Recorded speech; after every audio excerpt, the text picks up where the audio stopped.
المصرية وما بين المغرب أو السفارة المصرية في المغرب على التأشيرات بتاعة نادي الزمالك. معانا سيادة السفير أبو بكر حنفي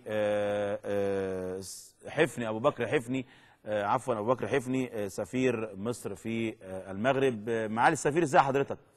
اهلا، مساء الخير يا كابتن طارق. ازي حضرتك؟ مساء الخير يا فندم، ازي حضرتك يا فندم؟ الحمد لله، ربنا يخليك. يعني احنا يمكن قلنا خبر كده نتأكد من صحته مع حضرتك. الحقيقه انا اول مره اسمع هذا الكلام يعني بصراحه. اللي هو ايه؟ انا ما عنديش فكره ان في مشكله خاصه بالتاشيرات يعني. في تأخر في رد يعني الإخوة في المغرب معالي السفير أعطوا أو أعفوا نادي الزمالك من تكاليف التأشيرة. فالخارجية أو السفارة في المغرب قالت، سفارة القاهرة في المغرب يعني قالت إن لازم يجي لنا كتاب أو ورقة مكتوبة من الإخوة المغاربة علشان نقدر نتحرك من خلال هذا الجواب يعني أو هذا الخطاب. تعليق حضرتك يا فندم؟ يعني حقيقي يا فندم، انا حقيقي ما عنديش فكره عن الموضوع ده، لكن عموما ده شيء، ده تقليد سياسي يعني، ده شيء عادي جدا، لان حضرتك مداخيل التاشيرات دي هي دخل بيخش الدوله، بيخش وزاره الماليه في الدول يعني.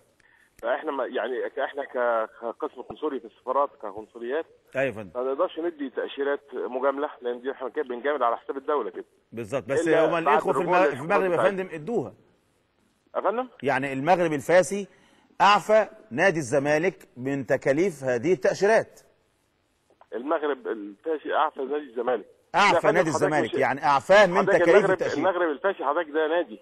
ايوه يا فندم انا عارف. يعفي او لا يعفي دي الدوله يا فندم. ما هو ممكن يكون هو من خلال الدوله هناك. يعني عموما ما جالش لحضرتك اي خبر بخصوص هذا الموضوع؟ انا ما جاليش اي مشكله ولا اتصور ان في مشكله في هذا الموضوع يعني، ولو جالي حاجه زي كده بالتاكيد احلها يعني. اكيد يا فندم انا عارف كده. طب مشكله الاقامه يمكن اشيع او قيل في بعض الصحف هنا نادي الزمالك يعني الاقامه هناك في فندق 4 نجوم، ويريد نادي الزمالك ان هو يعني يحجز فندق 5 نجوم برضه. ما جاش لحضرتك اي خبر بهذا الموضوع؟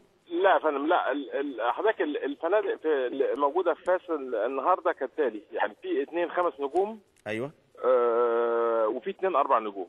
الاثنين ال5 نجوم واحد منهم مقفول والثاني بعيد يعني في وسط المدينه، صعب الوصول اليه، وبعدين غالي جدا يعني. يعني اذا 4 نجوم ال4 نجوم قريبين من الملعب يعني يا فندم. ال4 نجوم دول هيبقوا قريبين من الملعب وفي نفس الوقت في محيط الفاس يعني. بالظبط في المدينه الحديثه بتاع الثاني في وسط المدينه يعني زي المدينه القديمه يعني، ما يعني مش عملي يعني. فهو والاثنين قصاد بعض، فواحد يعني يعدي الشارع والثاني قصاده الناحيه الثانيه. اخر حاجه سيبناها ان احنا عايزين يعني، كان يعني اوصينا بواحد منهم. ايوه، وكان محاولات شغاله مع النادي ان هم يقعدوا فيه، اللي هو اسمه ميراج بيكا. ايوه فندم. ايوه. الاوتيل الثاني برضو 4 نجوم، لكن يمكن اقل شويه، حاجه بسيطه يعني، لكن اوتيل ده اللي بينزل فيه الفرق يعني، ده اللي بتنزل فيه الفرق الرياضيه اللي بتزور، اللي بتلعب في فاس كلها. هل في حد لا ده يعني، هل في حد من نادي الزمالك جه شاف الفندق يا فندم، ولا ما جاش حد من نادي الزمالك؟ لا، نادي الزمالك ما حدش يعني، لكن احنا هو عن طريق حضرتك يعني، هو عن طريق السفاره يعني، كلامك كان عن طريق السفاره يعني. انا بعت مندوب من السفاره بص عليه وقال لي اوتيل معقول يعني، اوتيل معقول، ما هوش يعني 5 نجوم، لكن اوتيل معقول كويس. لكن احنا بنحاول مع الاوتيل الثاني لسه احنا بنحاول مع الاوتيل الثاني ان شاء الله. اتمنى يعني من هنا لبكره نحل هذه المشكله ان شاء الله يا فندم. معالي السفير ابو بكر حفني سفير مصر في دوله المغرب، بنشكر المملكه المغربيه، بنشكر حضرتك